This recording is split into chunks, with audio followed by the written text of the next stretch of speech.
भगवते वासुदेवाय।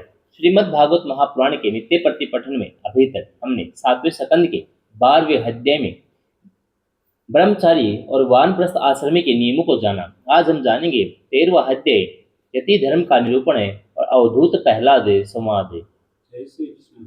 नारद जी कहते हैं, धर्मराज, यदि वानप्रस्थ में ब्रह्म विचार का सामर्थ्य हो तो शरीर के अतिरिक्त और सब कुछ छोड़कर वह संन्यास ले ले, और किसी भी व्यक्ति, वस्तु, स्थान और समय की अपेक्षा न रखकर एक गांव में एक ही रात ठहरने का नियम लेकर पृथ्वी पर विचरण करे। जय श्री कृष्ण। यदि वह वस्त्र पहने तो केवल कौपीन, जिससे उसके गुप्त अंग ढक जाए, और जब तक कोई आपत्ति न आवे तब तक दंड तथा अपने आश्रम के चिन्हों के सिवा अपनी त्यागी हुई किसी भी वस्तु को ग्रहण न करे। जय श्री कृष्ण।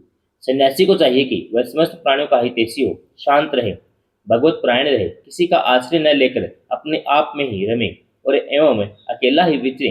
इस संपूर्ण विश्व को कार्य कारण से अतीत परमात्मा में अध्यस्त जाने और कार्य कारण स्वरूप इस जगत में ब्रह्म स्वरूप अपने आत्मा को परिपूर्ण देखे। जय श्री कृष्ण। आत्मदर्शी सन्यासी सुसुप्ति और जागरण की संधि में अपने स्वरूप का अनुभव करे और बंधन तथा मोक्ष दोनों ही केवल माया है, वस्तुतः कुछ नहीं, ऐसा समझे। जय श्री कृष्ण। न तो शरीर की अवश्य होने वाली मृत्यु का अभिनंदन करे और न अनिश्चित जीवन का, केवल समस्त प्राणियों की उत्पत्ति और नाश के कारण काल की प्रतीक्षा करता रहे। जय श्री कृष्ण। असत्य अनात्म वस्तु का प्रतिपादन करने वाले शास्त्रों से प्रीति न करें, अपने जीवन निर्वाह के लिए कोई जीविका न करें, केवल वाद विवाद के लिए कोई तर्क न करे, अभ्यास न करें, व्याख्या न दे और संसार में किसी का पक्ष न लें। जय श्री कृष्ण। शिष्य मंडली न जुटावे, बहुत से ग्रंथों का अभ्यास न करें, व्याख्यान न दे, बड़े बड़े कामों का आरंभ न करें। शांत, समदर्शी और महात्मा सन्यासी के लिए किसी आश्रम का बंधन धर्म का कारण नहीं है। जय श्री कृष्ण। वह अपने आश्रम के चिन्हों को धारण करे, चाहे छोड़ दे। उसके पास कोई आश्रम का चिन्ह न हो, परंतु वह आत्म अनुसंधान में मगन हो तो अत्यंत विचारशील, परंतु जान पड़े पागल और बालक की तरह। वह अत्यंत प्रतिभाशील होने पर भी साधारण मनुष्य की दृष्टि में ऐसा जान पड़े मानो कोई गूंगा है। जय श्री कृष्ण। युधिष्ठिर, इस विषय में महात्मा लोग एक प्राचीन इतिहास का वर्णन करते हैं। वह है दत्तात्रेय मुनि और भक्तराज प्रहलाद का संवाद। एक बार भगवान के परम प्रेमी प्रहलाद जी कुछ मंत्रियों के साथ लोगों के हृदय की बात जानने की इच्छा से लोकों में विचरण कर रहे थे। जय श्री कृष्ण। उन्होंने देखा कि सहाय पर्वत की तलहटी में कावेरी नदी के तट पर पृथ्वी पर एक मुनि पड़े हुए हैं। उनके शरीर की निर्मल ज्योति अंगों के धूलि धूसरित होने के कारण ढकी हुई थी। उनके कर्म, आकार, वाणी, वर्ण, आश्रम आदि के चिन्हों से लोग यह नहीं समझ सकते थे कि वे कोई सिद्ध पुरुष हैं या नहीं। जय श्री कृष्ण। भगवान के परम प्रेमी भक्त प्रहलाद जी ने अपने सिर से उनके चरणों का स्पर्श करके प्रणाम किया और विधि पूर्वक उनकी पूजा करके जानने की इच्छा से यह प्रश्न किया, भगवान, आपका सिर उद्योगी और भोगी पुरुषों के समान हष्टपुष्ट है। जय श्री कृष्ण। संसार का यह नियम है कि उद्योग करने वाले को धन मिलता है, धन वालों को भोग प्राप्त होता है और भोगियों का ही शरीर हष्टपुष्ट रहता है, और कोई दूसरा कारण हो तो नहीं सकता। जय श्री कृष्ण। भगवान, आप कोई उद्योग तो करते नहीं, यूं ही पड़े रहते हैं, इसलिए आपके पास धन है नहीं, फिर आपको भोग कहाँ से प्राप्त होंगे? ब्राह्मण देवता, बिना भोग के आपका शरीर इतना हष्टपुष्ट कैसे है? जय श्री कृष्ण। यदि हमारे सुनने योग्य हो तो अवश्य बतलाइए। आप विद्वान, समर्थ और चतुर हैं, आपकी बातें बड़ी अद्भुत और प्रिय होती हैं। ऐसी अवस्था में आप सारे संसार को कर्म करते हुए देखकर भी समभाव से पड़े हुए हैं, इसका क्या कारण है? जय श्री कृष्ण। नारद जी कहते हैं, धर्मराज, जब प्रहलाद जी ने महामुनि दत्तात्रेय से इस प्रकार प्रश्न किया, तब वे उनकी अमृतमयी वाणी के वशीभूत हो मुस्कुराते हुए बोले। दत्तात्रेय जी ने कहा, दत्तेराज, सभी श्रेष्ठ पुरुष तुम्हारा सम्मान करते हैं। मनुष्य को कर्मों की प्रवृत्ति और उनकी निवृत्ति का क्या फल मिलता है? जय श्री कृष्ण।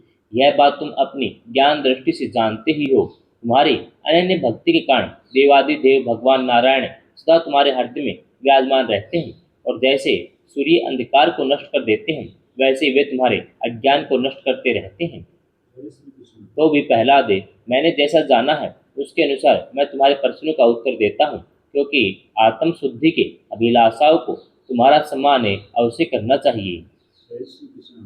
प्रहलाद जी, तृष्णा एक ऐसी वस्तु है जो इच्छा अनुसार भोगों के प्राप्त होने पर भी पूरी नहीं होती।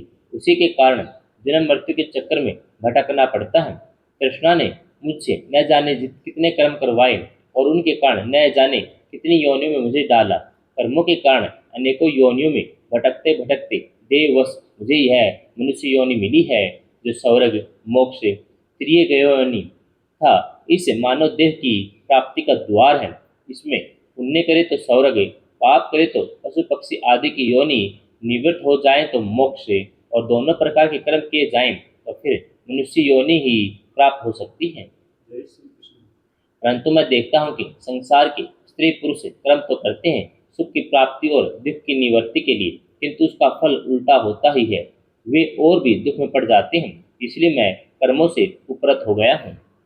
जय श्री कृष्ण। सुखी आत्मा का स्वरूप है। समस्त चेष्टाओं की निवृत्ति ही उसका शरीर, उसके प्रकाशित होने का स्थान है। इसलिए समस्त भोगों को मनोराज्य मात्र समझकर मैं अपने प्रारब्ध को भोगता हुआ पड़ा रहता हूँ।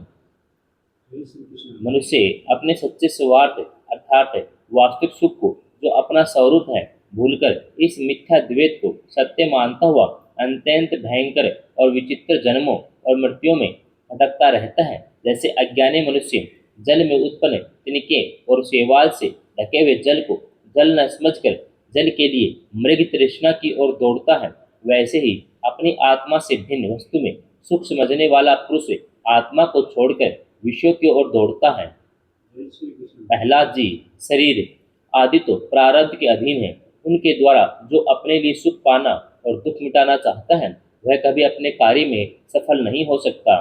जय श्री कृष्ण। उसके बार बार किए हुए सारे कर्म व्यर्थ हो जाते हैं।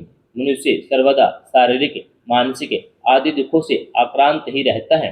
मरणशील तो है ही। यदि उसने बड़े श्रम और कष्ट से कुछ धन और भोग प्राप्त कर भी लिया तो क्या लाभ है। जय श्री कृष्ण। लोभी और इंद्रियों के वश में रहने वाले धनियों का दुख तो मैं देखता ही रहता हूँ। भय के मारे उन्हें नींद नहीं आती। सब पर उनका संदेह बना रहता है। जो जीवन और धन के लोभी हैं, वे राजा, चोर, स्त्री, सौजन, पशु पक्षी, याचक और काल से यहाँ तक कि कहीं मैं भूल न कर बैठूं, अधिक न खर्च कर दूं, इस आशंका से अपने आप से भी सदा डरते रहते हैं। जय श्री कृष्ण। इसलिए बुद्धिमान पुरुष को चाहिए कि जिसके कारण शोक, मोह, भय, क्रोध, राग, कायरता, श्रम आदि का शिकार होना पड़ता है, उस धन और जीवन की स्पृहा का त्याग कर दे। जय श्री कृष्ण। इस लोक में मेरे सबसे बड़े गुरु हैं अजगर और मधुमक्खी। उनकी शिक्षा से हमें वैराग्य और संतोष की प्राप्ति हुई है। जय श्री कृष्ण। मधुमक्खी जैसे मधु इकट्ठा करती है, वैसे लोग बड़े कष्ट से धन संचय करते हैं, परंतु दूसरा ही कोई उस धनराशि के स्वामी को मारकर उसे छीन लेता है। इससे मैंने यह शिक्षा ग्रहण की कि विषय भोगों से विरक्त ही रहना चाहिए। जय श्री कृष्ण। मैं अजगर के समान निश्चेत पड़ा रहता हूँ। देववश जो कुछ मिल जाता है उसी में संतुष्ट रहता हूँ। यदि कुछ नहीं मिलता तो बहुत दिनों तक धैर्य धारण कर यूं ही पड़ा रहता हूँ। जय श्री कृष्ण। कभी थोड़ा अन्न खा लेता हूँ तो कभी बहुत, कभी स्वादिष्ट तो कभी नीरस बेस्वाद, कभी अनेकों गुणों से युक्त तो कभी सर्वथा गुणहीन, कभी बड़ी श्रद्धा से प्राप्त हुआ अन्न खाता हूँ तो कभी अपमान के साथ, और किसी किसी में अपने आप में मिल जाने पर कभी दिन में, कभी रात और कभी एक बार भोजन करके दोबारा कर लेता हूँ।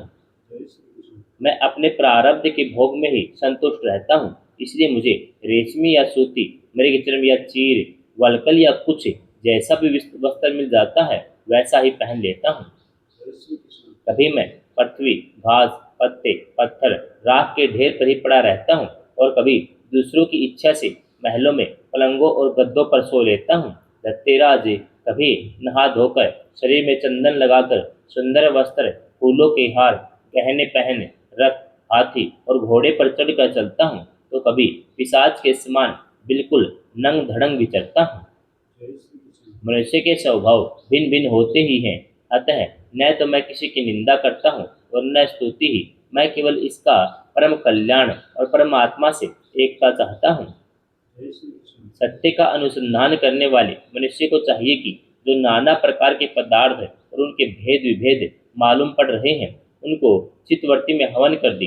चित्तवर्ती को इन पदार्थों के संबंध में विविध भ्रम उत्पन्न करने वाले मन को सात्विक अहंकार को महतत्व के द्वारा माया में हवन कर दे। जय श्री कृष्ण। इस प्रकार ये सब भेद विभेद और उनका कारण माया ही है ऐसा निश्चय करके फिर उस माया को आत्म अनुभूति में स्वाहा कर दे।